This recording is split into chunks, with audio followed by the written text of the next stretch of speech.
up, guys? Back with a video here. Again, this is the other one that I had to re-record. This is the Wheel of Opulence. This is a awesome event that they came out with that I 100% agree that they did good with, because you can be a free-to-play and finally get the beasts you have to pay for, like Crimson, Demon, Winterbane. You can also get beasts like Woolly Mammoth or Woolly Giant. I'm calling him Woolly Mammoth. You can get him, which he's really hard to get. It seems a lot of people struggled with him during EOC 1.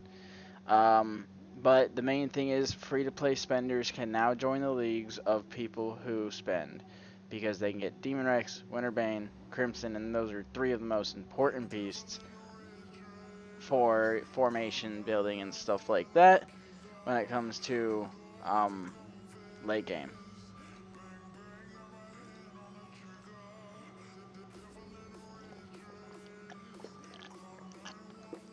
If you're a spender, don't buy beast homes to trade in.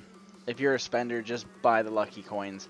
If you're free to play, use the beast homes to get the lucky coins. As you can see, spin 10 times is 10 lucky coins. You get 50 spins if you trade in your 50 beast homes, which isn't necessarily bad.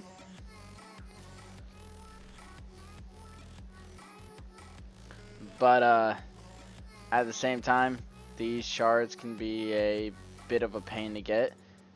The drop rate's kind of low, but if you spin it a bunch of times, as you see, you can get, 10 here, 10 there. The game's got to make their money, but it's just a way for you're not gonna get a 4-star beast off this or a 3-star beast off this unless you spend money. But you might be able to get a 2-star beast if you're lucky. And that's awesome, because 2-star is perfect for free to play.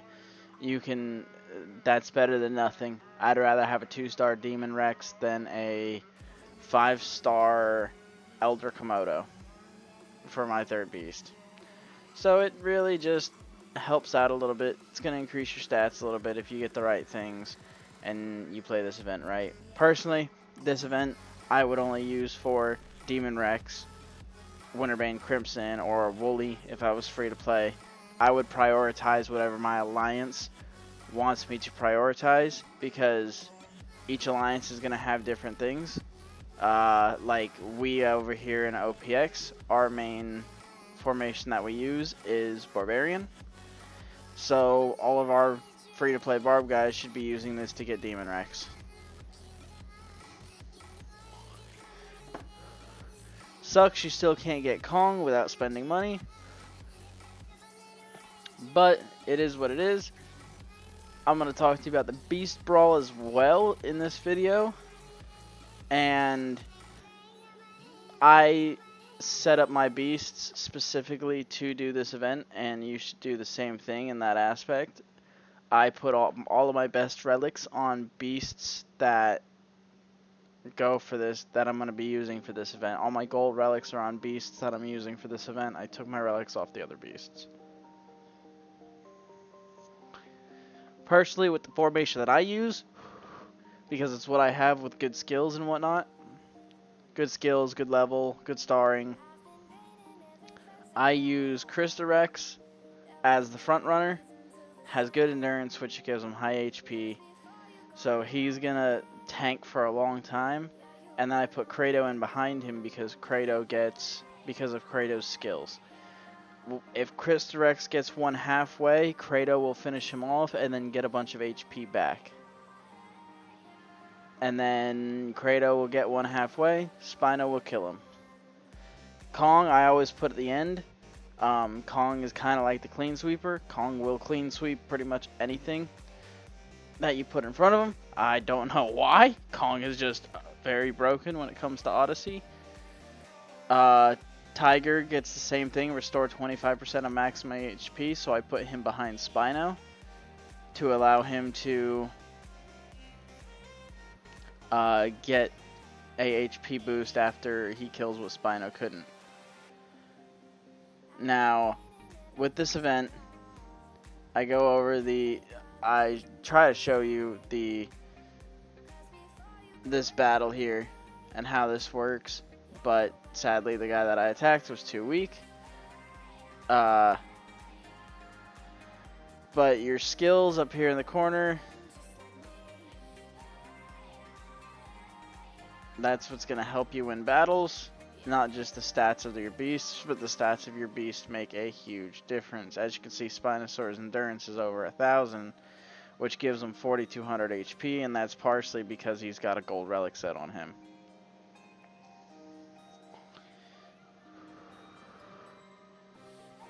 Kratos also got a gold set on him, so he's up there. Tiger's got a gold set on him. And it affects the gold relic sets affect your damage and stuff like that. So it will help you in that aspect. We'll go over that. The best thing to do for this event is to wait till the last 5 minutes before reset and get your kills, because it will boost you up in the highest place you could possibly get before reset, especially the last day. You want to try to piggyback off of other people's success. As people do theirs, you can get a bunch of points for low battles, because you only get 10 battles a day, so the more points you get per battle, the better. The higher place you're going to end up in. And being on the topic of the beast relics, let's hop over here to BlueStacks real quick, and I'll show you what I mean by your relic. I can't show you on this account the green and blues and the whites because I don't have any, but I can show you what I'm talking about with the golds. So if you see here, you have the strength, endurance. Endurance is going to increase your HP. I actually believe it should give you a breakdown right here. No, it doesn't tell you what these are. Thanks, game. That's awesome.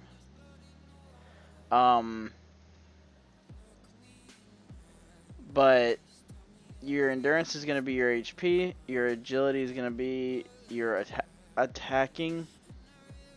And your attacking, and so with higher agility, sometimes you'll get 2 attacks at once.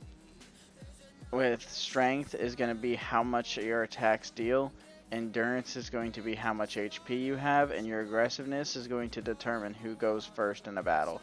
If you have higher aggressiveness, you go first. If you have lower, you go second.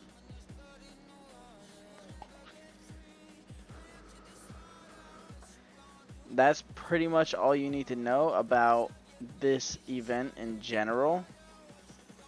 And Kong is good for this event. He'd be better if I had a gold set on him, but I don't. His aggressiveness is a little lower than Spino's because of that.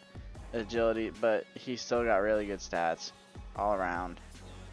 For being a 4-star, at 5-star, you can see he goes up substantially in the endurance, strength, and every aspect.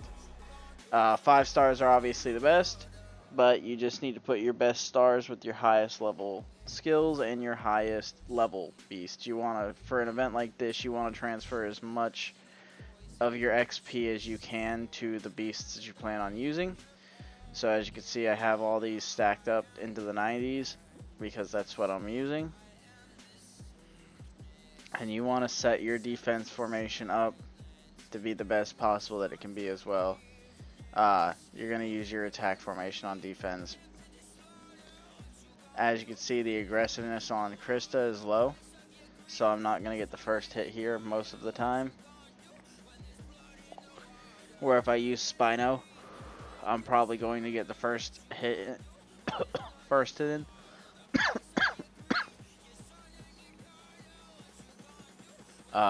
But the skills are how I have this set up, and that's why I have it set up this way. So you just have to look at your skills and look at everything to do with the beast in general to determine what formation you actually want to use. I think that's going to be it. Thanks for watching, guys. I appreciate the support that I've been getting and all the views, and I appreciate the people who have messaged me in game and told me they've been watching the videos and using it as a little bit of a guide. So I appreciate it, And if you want to find me, I'm in OPX Continent 46. Here are my coordinates. I'm right here from Throne.